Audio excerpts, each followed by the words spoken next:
noticiero NSI, novedades del comercio internacional. En el día de hoy tenemos una primicia de un tema de comercio internacional que ha impactado enormemente al departamento de Cundinamarca. Además, les tenemos el estreno de una nueva sección de nuestro noticiero, llamada Aprende con NSI. Claro que sí, Fernanda. Muy buenos días, televidentes. En el día de hoy les mostraremos a ustedes cómo ha impactado positivamente un tema bastante interesante y que ha llevado gran trascendencia al departamento de Cundinamarca. Tenemos en el día de hoy nuestra reportera especial Jennifer, que está en el lugar de la noticia, quien les va a mostrar a ustedes cómo es el proceso de transformación del cuero crudo y cómo han manejado la exportación, una de las empresas más prestigiosas del departamento y de la ciudad de Villapinzón. Adelante. Nos encontramos al interior de la fábrica Curtipieles, de propiedad de Rosendo Castiblanco, y yo les voy a explicar en qué consiste el proceso de curtido del cuero. En un primer momento, después de que ya la materia prima para nosotros es traída desde el matadero, después de que se ha expresado la vaca y el cuero es traído a esta fábrica. Los mataderos que recogemos nosotros o que proveen esta fábrica corresponden a los de Zipaquirá, Ubaté y en general a los de la Sabana de Bogotá y municipios cercanos. Después de que es traído el cuero, se extiende un proceso parecido al que vemos acá. Se le aplica sal para que no se dañe mientras inicia el proceso de curtido. Después de que ya está así o en fresco, es llevado a los fulones. En otros países se conoce como fulones, acá los conocemos como bombos. Es nuestra principal herramienta de trabajo, que es los que vemos al fondo. En el bombo más grande, que está a mi mano izquierda, es un bombo con una capacidad para curtir cerca de 150 pieles y el otro una capacidad de 80 pieles. Que es el que vemos a mi mano derecha. Y en esos fulones o bombos es donde se hace el primer proceso de curtido del cuero. Los introducimos allá con cal y sulfuro, los ponemos a sulfurar y pues ahí es el primer proceso. Al introducir el cuero en el bombo, dentro de él hay unas estacas, que son los peldaños que alcanzamos a ver ahí en el fondo, en la oscuridad, que son los encargados con el proceso giratorio del bombo, que les voy a mostrar, cargados de curtir el cuero en un primer momento.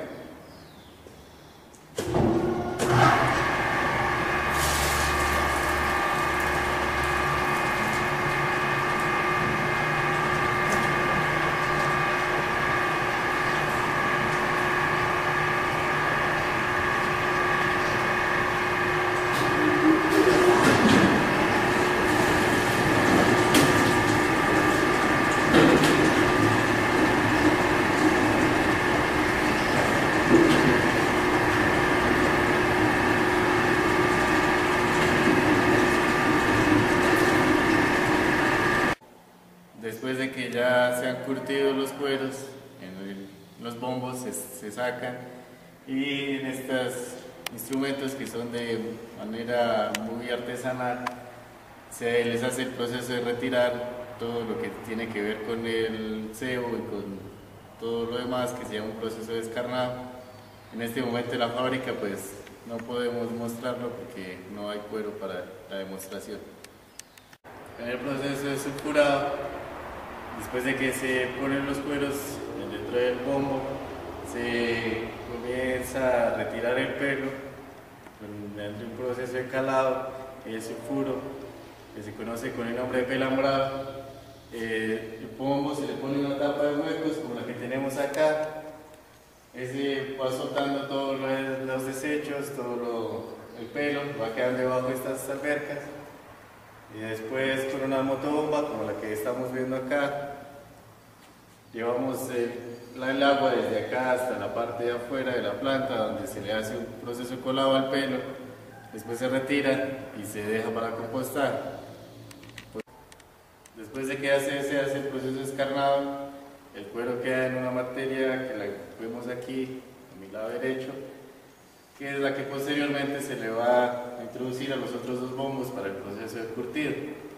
El curtido consiste en retirar la cal del cuero y todos los agentes que utilizamos para el proceso de sulfurado. En el proceso de sulfurado quitamos el pelo, como lo pueden ver ya está por ambos lados homogéneo, listo para el proceso de curtido. Después de terminar el primer proceso, que es el de pelambrado y de sulfurado, ahora viene el proceso de curtido, que se pasa del material que tenemos acá a este bombo, donde se comienza el proceso de piquelado y de curtido, como ya había dicho anteriormente. Se deja unas cuantas horas con unos químicos como oxálico y otros químicos, y entre ellos el cromo. Se hace con el fin de sacarle el pelo, el vello que le queda al cuero dentro, para ser de la mejor calidad, y posteriormente obtenemos lo que vemos aquí a mi mano derecha, que es cuero en azul, o como se conoce como Leather Blue en el exterior, y es el cuero listo para ser tinturado.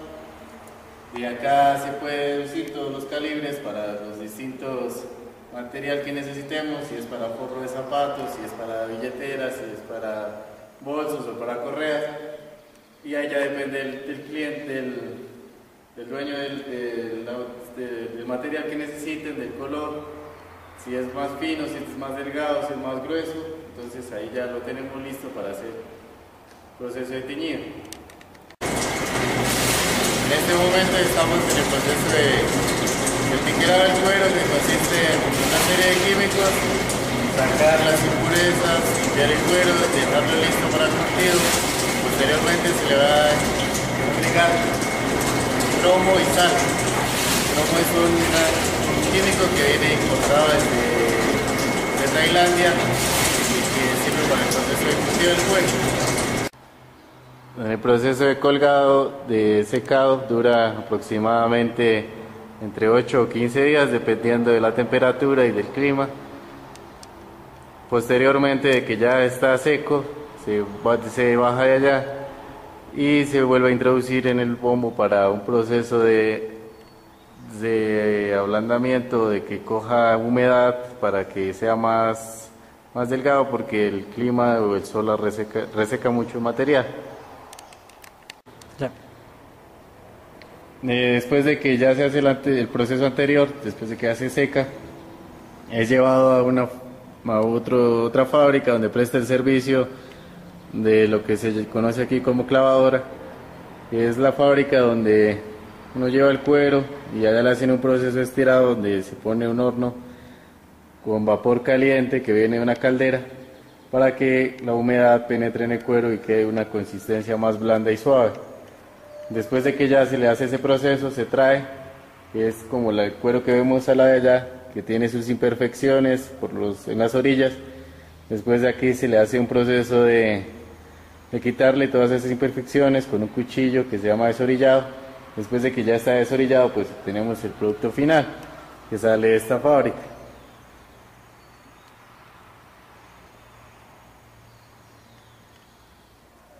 Ahí ya tenemos el color café o color negro o color amarillo, dependiendo de cada contextura. Puede ser grueso como el que tenemos. Después del proceso de desorillado ya se tiene el producto final, y nuestra manera de venderlo es por piezaje. El piezaje consiste en doblar el cuero por mitad,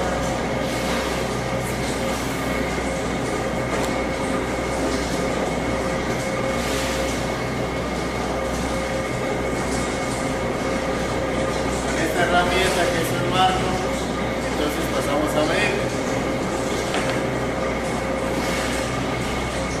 Los cuadritos grandes representan 2 pies y los cuadritos pequeños representan 1 pie. Entonces este tendría 32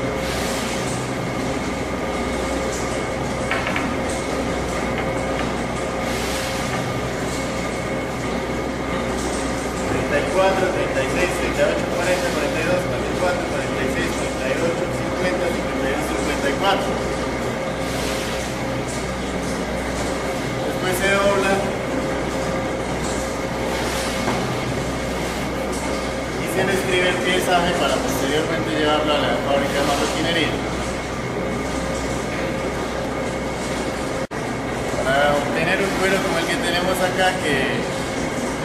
usado para artesanías, para marroquinería, para alfombra de algunas casas. El proceso comienza con un cuero así como el que tenemos a la mano derecha con pelo, parte de allá. He llevado al proceso donde se le retira la carne y todo esto que vemos acá. Es una rebajadora. Posteriormente, sin hacerle ningún otro proceso de calado ni de sulfurado, se echa allá encima en el culón directamente a curtir con cromo, que es la bolsa que vemos ahí. El proceso de curtido se hace con el fin de que el cuero quede con el pelo. Posteriormente se descarga y queda como el arrume que estamos viendo acá.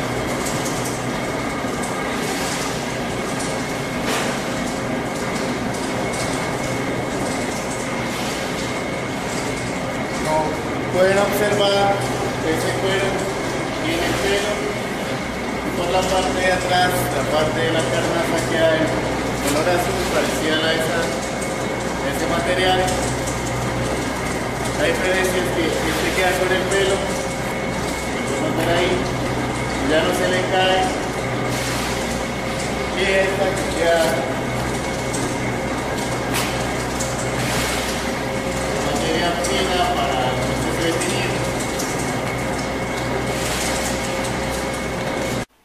Continuando con la cadena productiva del cuero, después de que sale de la curtiembre, el cuero terminado sirve de materia prima para algunos manufactureros o marroquineros, en este caso la empresa Leitercut, que es la que nos demanda, y ella manufactura los productos que tenemos acá a través de un proceso de cortado con unos moldes y después de cocido para obtener un producto final.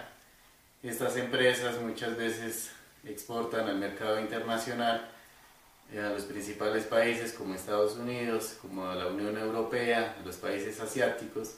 En el caso de Estados Unidos, por el puerto de Barranquilla, se exportan los productos terminados, empacado, debidamente sellado, con todos los papeles y todos los números y códigos que requiere para el puerto de Barranquilla, o para los países asiáticos, que es por el puerto de Buenaventura, o para España, que también se puede usar el puerto de Barranquilla.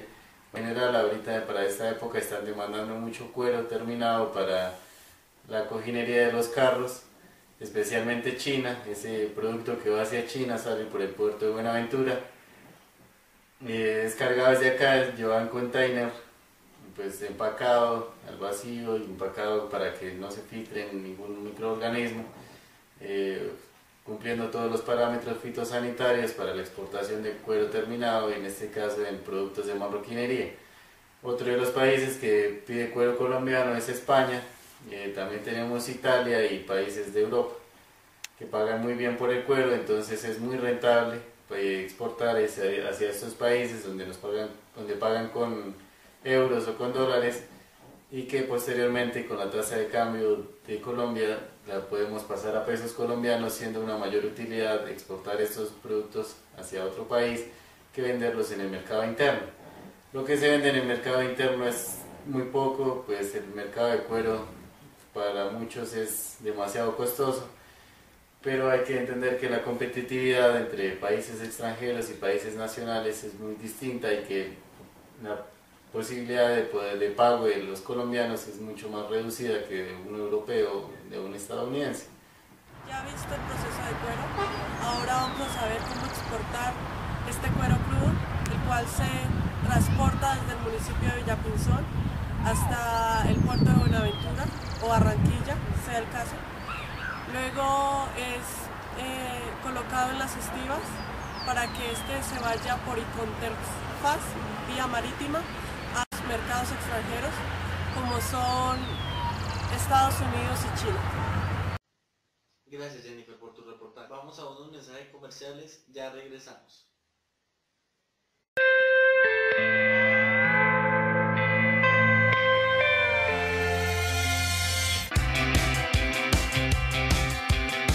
Para satisfacer a un cliente, no solo hay que ser capaz de proporcionarle un producto que cumpla o supere sus expectativas.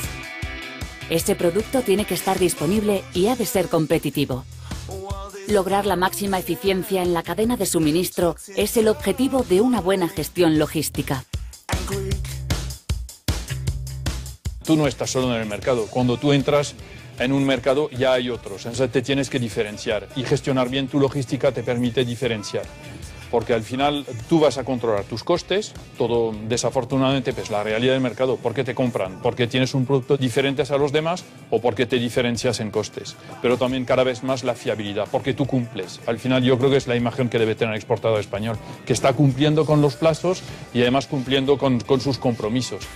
El transporte es un elemento esencial de la cadena logística, tanto que algunas empresas han tenido incluso que modificar su producto. Cuando metes tubos de 160 o de 200 que pesan 25 o 40 kilos, pues te planteas que dos personas los vayan metiendo y los vayan metiendo además telescopiados luego uno dentro de otro. Pero cuando te planteas un tubo que pesa 200 o 300 kilos, lo primero que dices es cómo somos capaces de cargar esto. Para eso tienes que tener las longitudes adecuadas, la forma de carga adecuada. Habéis visto que el toro se mete dentro del contenedor. También hay que tener un toro de carga que se adecue para esa aplicación. Nos pasó en un contenedor que metimos un toro muy pesado y se nos hundió el suelo del contenedor.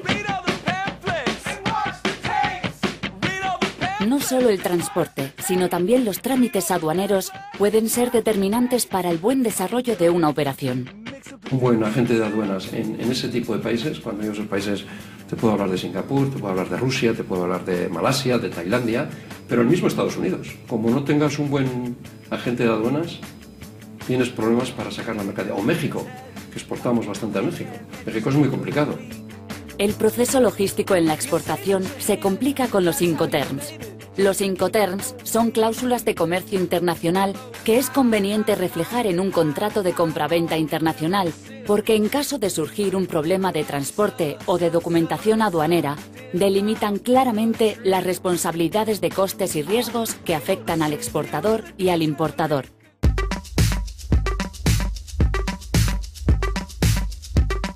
La mayoría de las pymes españolas utilizan la fórmula ex-works, que supone la mínima obligación para el exportador.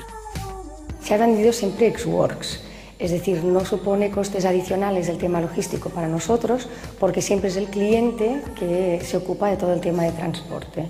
Nuestros precios y nuestra obligación acaban en el momento que vienen a recoger la mercancía, o el cava, el vino en este caso, en bodega. Las empresas experimentadas adaptan los Incoterms según el mercado o en función de las necesidades del cliente. Normalmente la mayor parte de nuestras ventas suelen ser en términos coste y flete, es decir, colocando el material en el puerto de destino del cliente. En algunos casos hemos solido hacer DDP, es decir, pagar incluso los aranceles y entregárselo al cliente en su propio negocio. Dependiendo del mercado, de las necesidades de los clientes, también solemos hacer venta en término FOB. No hay una única receta para la gestión logística en la exportación. Cada empresa aplica el método que cree más conveniente de acuerdo con el producto que fabrica, los mercados a los que se dirige y los recursos de que dispone.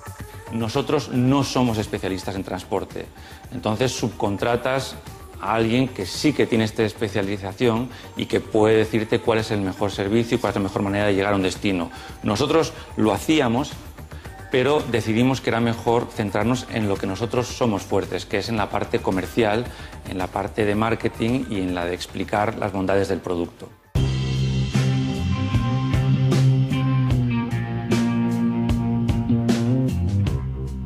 Es poco recomendable que una empresa gestione todos los aspectos relacionados con la logística en la exportación. Lo normal es que contrate los servicios con un especialista, ya sea parcialmente, a través de un transitario, o de forma integral con un operador logístico. El operador logístico cubre desde lo que va a ser todo el transporte, la gestión realmente tiene una visión global de toda la cadena de suministro. Es decir, que no solo es el transporte, es también las aduanas, toda la gestión de la información, la preparación de la mercancía y sobre todo también si tú controlas la cadena de suministro, te permite también controlar directamente lo que es el tiempo de entrega. Porque muchas veces te has comprometido a entregar en tiempo y plazos, y si no llega tu mercancía, has perdido o la venta o vas a tener penalidades, lo que viene muchas veces en los contratos, lo que es lógico en la exportación. Y al final es perder ventas. O has hecho una operación pero luego no repite porque no eres fiable. Y lo más importante en la exportación es ser fiable. Es lo que te permite vender hoy y vender mañana.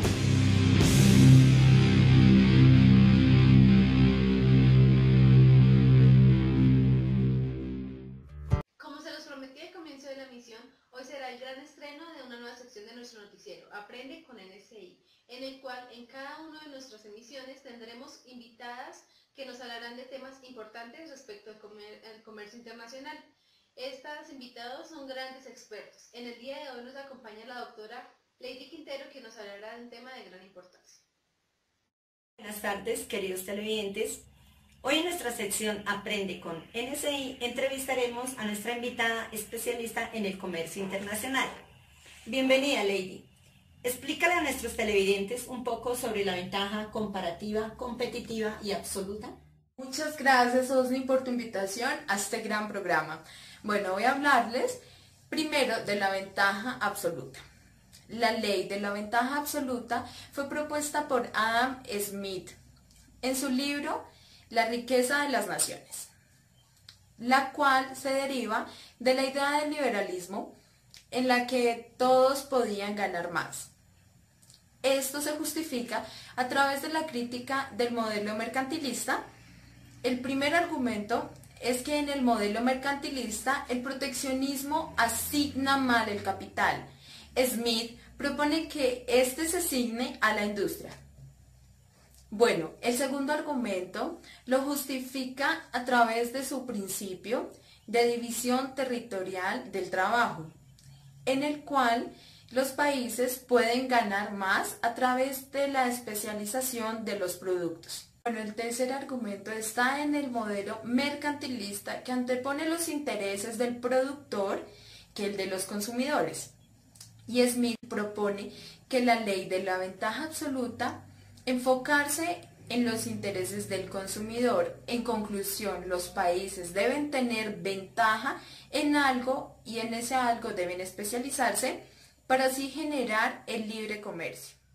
Bueno, Lady, ahora háblanos sobre la ventaja comparativa. La ley de la ventaja comparativa fue propuesta por David Ricardo al principios del siglo XIX. Esta nos dice que cuando un país no tiene una ventaja absoluta sobre otro, en la producción de un bien debe especializarse en el que tenga una ventaja comparativa mayor o una desventaja menor. Por lo tanto, aunque no pueda competir a ese nivel de productividad con otros, aún así puede obtener ganancias. En conclusión, podemos decir que para Ricardo, una manera de aumentar la productividad de un país es mediante la especialización de un bien en el que se tenga una ventaja comparativa.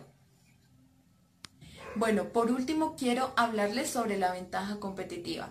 En realidad contesta la pregunta ¿qué hacemos mejor? Y por esto no quiero decir que tenemos que ser los mejores del mundo, pero tenemos que ser mejor que nuestra competencia. Así de sencillo. Las características de una ventaja competitiva podrían ser básicamente dos. La primera es, no podemos determinarla en 1 hora, en 2 horas, puede tomar hasta años. Determinar la característica que nos hace sobresalir en nuestra industria. Segundo, tenemos que ser mejor que nuestra competencia. Hay que analizarla, mirar en qué somos mejor y tratar de ser diferentes. Como conclusión, puedo decirles que descubrir la ventaja competitiva, por ejemplo, de una empresa, es de las cosas más importantes que podemos hacer. Lo podemos incluir en nuestra visión, en nuestros objetivos, porque una vez que descubramos en qué sobresalimos, tenemos que maximizar y optimizar esa ventaja. Muy bien, Lady, muchísimas gracias por explicarle a nuestros televidentes estos temas tan interesantes. y nos vemos en una próxima oportunidad en el próximo programa Aprendiendo con NSI. Ha llegado al fin de nuestra misión, esperamos les haya gustado. Para nosotros es un placer servirle todos los días. Les agradecemos por su audiencia, los esperamos el día de mañana a las 7 de la mañana como todos los días. Muchas gracias.